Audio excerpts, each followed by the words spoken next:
This is the story of V2 number 59, launched at the White Sands Proving Ground on the 20th of May, 1952, by the United States Army Ordnance Corps. This is also the story of the transformation of a tactical weapon to a flying test tube. Although far surpassed by all our latest flying missiles, the V2 still performs a useful function in gathering scientific information. Knowledge of wind velocity, of radiation intensity, and of the effects of acceleration and radiation on life has been vastly increased by the V2 flights. Number 59 didn't just happen. Months of coordinated work and planning went into the flight preparation. At the test stand, anchored in the granite Organ Mountains of New Mexico, the men of the V2 section of the 96th Ordnance Company accumulated valuable experience by static firing of the rocket. First, through its preliminary stage. Then, the main stage, with its 26 tons of powerful thrust. Electrically controlled carbon vanes in the jet steer the rocket in flight.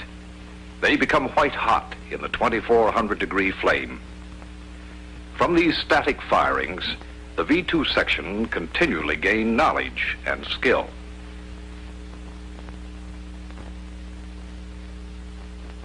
Number 59 was the third rocket to be assembled and launched by the V2 section.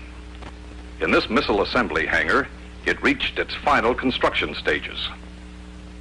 Through this aluminum pipe maze, propellants were to be fed to the burner, providing the tons of thrust required by the V2. The propulsion unit received its final check. Then the tail assembly with its giant fins was carefully rolled into position. Conceived for the sole purpose of destruction, the V2 was now serving science. More knowledge regarding the composition, density, and temperature of the air at various altitudes was needed.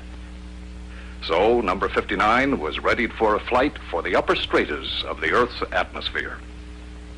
Since the weights of the individual missiles vary, and because this was a most important factor in determining the height to which it would fly, number 59 went to the scales to be accurately weighed and its center of gravity obtained.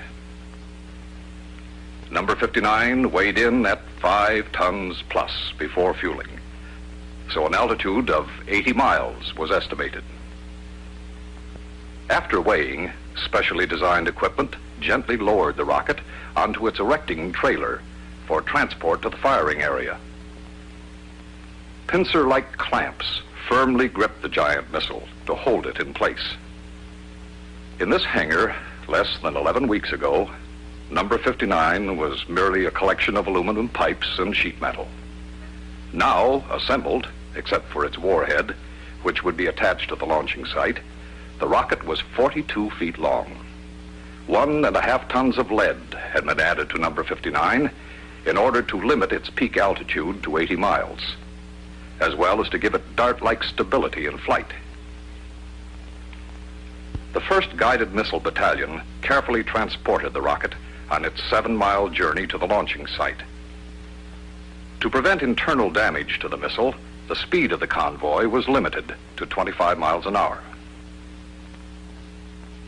At the launching area, hydraulic rams began raising the 5-ton missile to its firing position.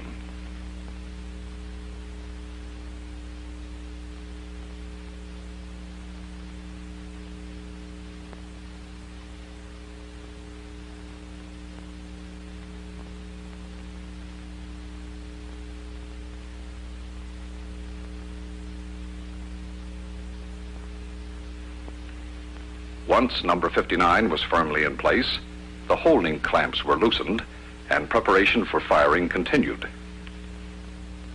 The crew began the numerous checks and adjustments to assure proper flight alignment of the rocket. Easy access to the missile was provided by the many work platforms of the huge all-purpose gantry crane. Under contract to the Signal Corps, the University of Michigan designed this unusual warhead to take samples at altitudes of 30 to 65 miles on the upward leg of the rocket's flight.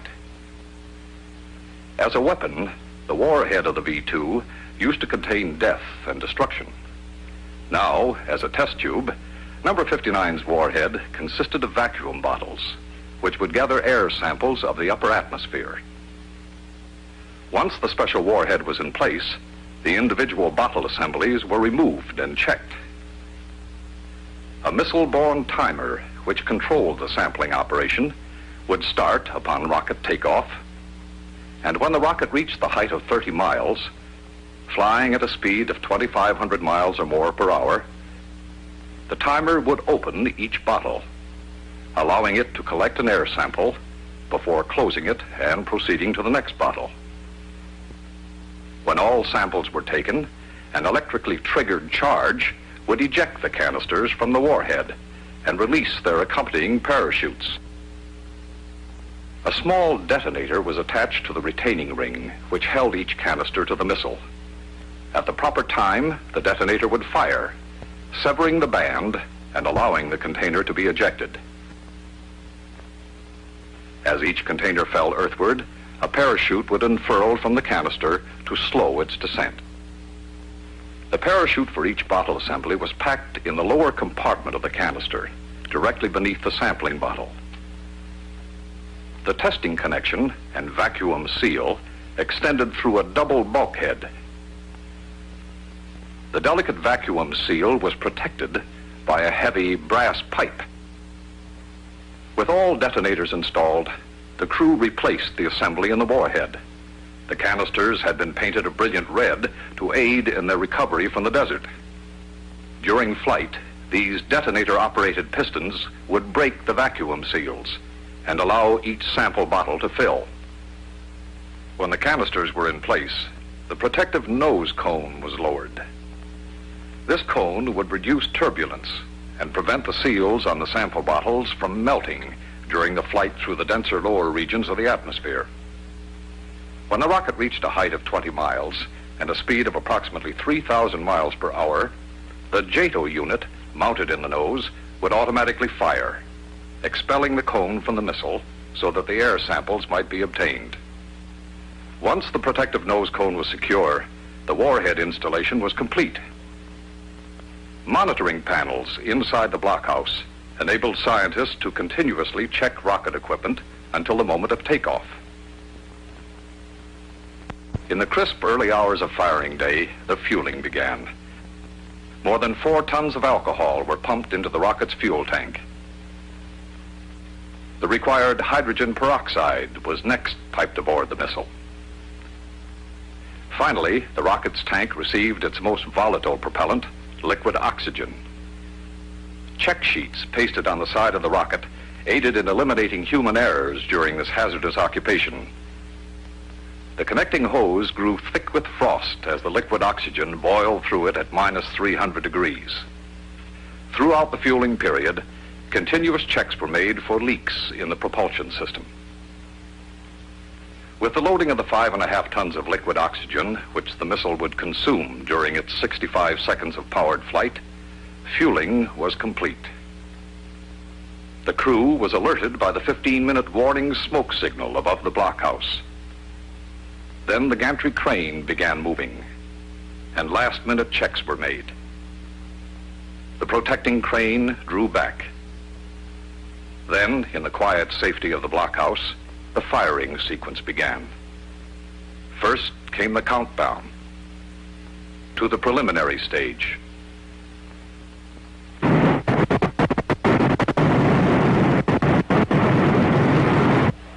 Then the main stage.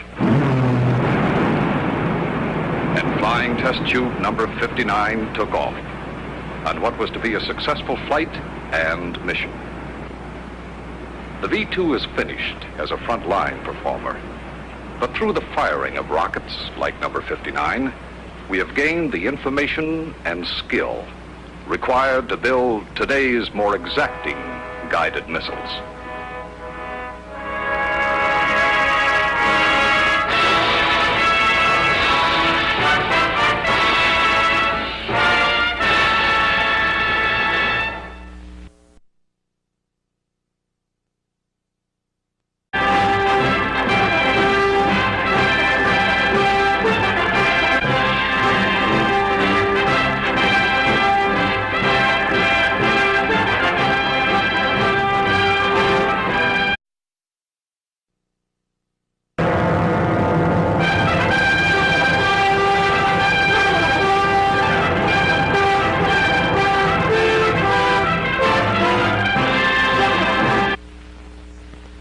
also the story of the transformation of a tactical weapon to a flying test tube. Although far surpassed by all our latest flying missiles, the V-2 still performs a useful This is the story of V-2 number 59, launched at the White Sands Proving Ground on the 20th of May, 1952, by the United States Army Ordnance Corps, function in gathering scientific information. Knowledge of wind velocity, of radiation intensity, and of the effects of acceleration and radiation on life has been vastly increased.